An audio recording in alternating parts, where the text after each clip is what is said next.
As it used to be. I just wanted to say that this has worked very, very successfully for several clubs back in the state of Illinois, which I am originally from. In one club, they had just about the same membership that we have right now.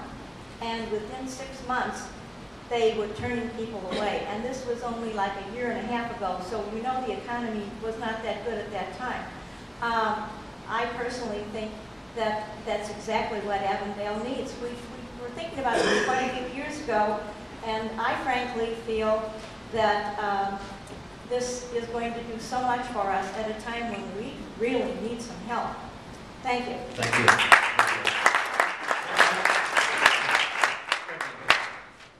I just wanted to ask, without going into great detail, what is some of just the bullet points on how we get new members? What does your company do to help us get new members so maybe we can understand? Good question. First off, I talked about the presentation, but it starts with programming. We've got to increase the programming, get some new events, as I mentioned. But it's sales and marketing. We've got the sales team that we're going to create, and the GM that we're going to have is going to have a sales focus, in which they are going to be, like I said, the unofficial mayor of this area, if you take a 15-mile radius, and really focus on making sure that everybody knows about Avondale's membership and the ability to become a member. And inviting people out. This is a great club. You know, you've got a great golf course, you've got a great conditioned golf course, you can play a quick round, and you can get a game. And we've got to make sure we let everyone in the area know that you can do that, come out and play it. It's about experience. It's about growing. I was talking to Sean earlier as well. We've got to get more people out here teaching, learning, playing different games, traveling, all the things that we talked about, and that's going to want them to join the club. So that's how we're going to, that's a big part of it. Oh yeah, I'm sorry. On the social side too, thank you. Home sales. One thing that we believe is we've got a group right here in this community with which we've got to grow. There again, having more events, more different programming, and having them come out when there's real estate sales, when there's a sale. I don't care if it's, people say you can't sell memberships in the summer. I disagree with that. When people are buying and selling homes in the summer as much as they are in the wintertime, and you've got to sell 365 days a year, not 180 days a year. And that's going to be the other part. Having a welcome wagon program, which we have at other properties. Somebody moves into a community or an area in which that person is part of the program. They can come in, experience the club, learn about the club, and hopefully join the club. And he's talking about out of Avondale too, when he's talking about house closing. Who pays the marketing on that, please? For the actual marketing for Avondale would be Avondale. All of our team that's going to help would be all on us and us paying them. The other deal is I'm going to need the help of everybody in this room. I'm going to ask the membership to help me sell memberships. And we're going to have programs and incentives that's going to have you do that. But I'm also going to need your help to help make the club successful. So that's going to be part of it as well, just so everybody knows. I'm going to be asking for that. Hopefully bring your friends and your acquaintances to the club, and hopefully they're going to want to join and be at the club with you. Joyce, to go a little bit farther on that, if there's printing costs, paper costs, stuff like that, we pay all that. Their team that puts the thing together, that's included in their fees. All the hard costs are our costs. We haven't decided on, that's something we're going to have to sit down with. As you know, Bob, we have spent a lot of time on membership categories, and we don't know if that was off or not. Repeat the question, please. He asked what the membership categories would be. I think we're going to have to sit down with them now that we have them here and really get into that. And will the memberships be a certain price, or will they, at this side of the street, there'll be one price? No, that's one of my pet peeves, is everything here has been on a sliding scale. We need to get it all leveled off. We need their expertise. $20,000 difference. My neighbors across the street bought theirs. The next day, somebody else bought $20,000. Well, and that's one of the reasons I push so hard to get a management company in here, because it's not just on membership, it's on everything. It's a sliding scale on everything here. We should all get the same. We should all pay the same. It should be even.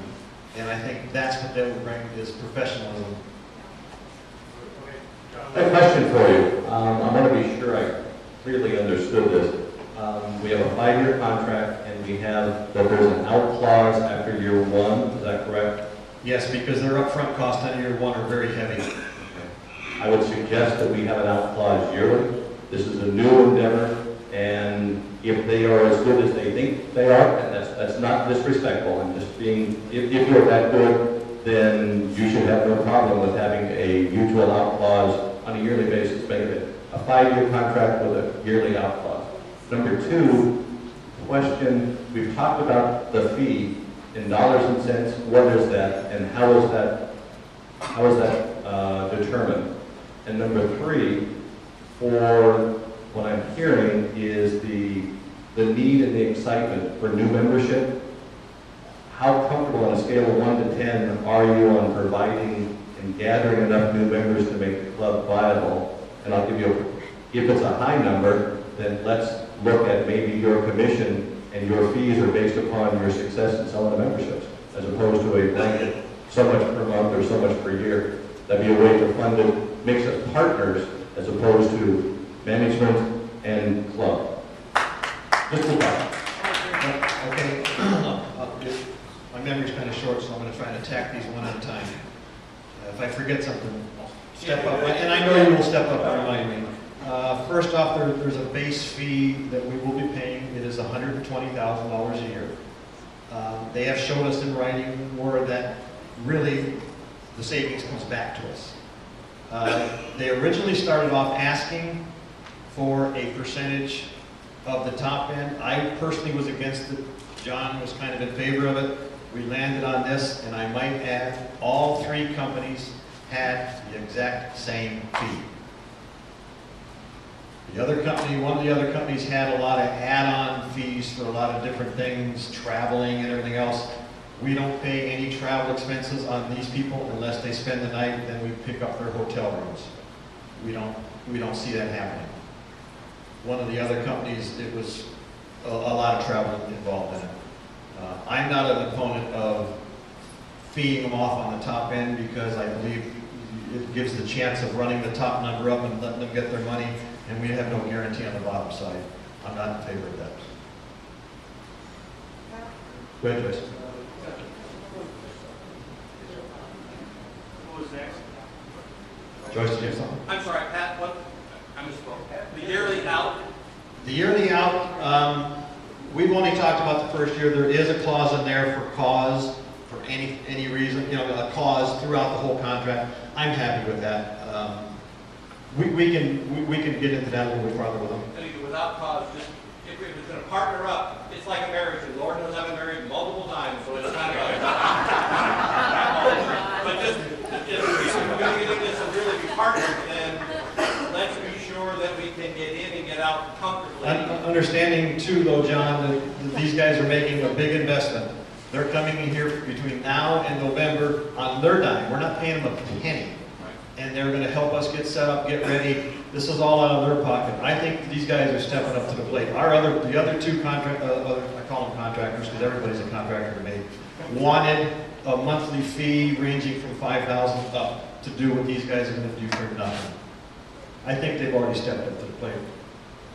I'm satisfied with it. I appreciate it. We are satisfied. We are satisfied. The board is satisfied. Yes, the board is satisfied, and I may also add that the board did vote unanimously for JC Golf Resorts. Any other questions? Another question on the finances. I'm not sure how this runs.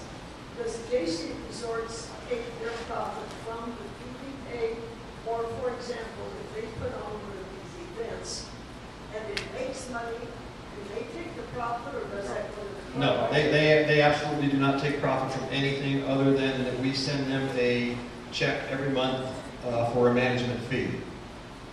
That's all they get. So the events, whatever happens with That's profit, and that's how they plan on. Their plan is to raise income on the top side so that we don't have to raise dues on our members. They believe in raising numbers, be it having weddings here, banquets, stuff like that, where we can make a profit so that on an annual basis we don't have to go to the members for as much of a dues increase.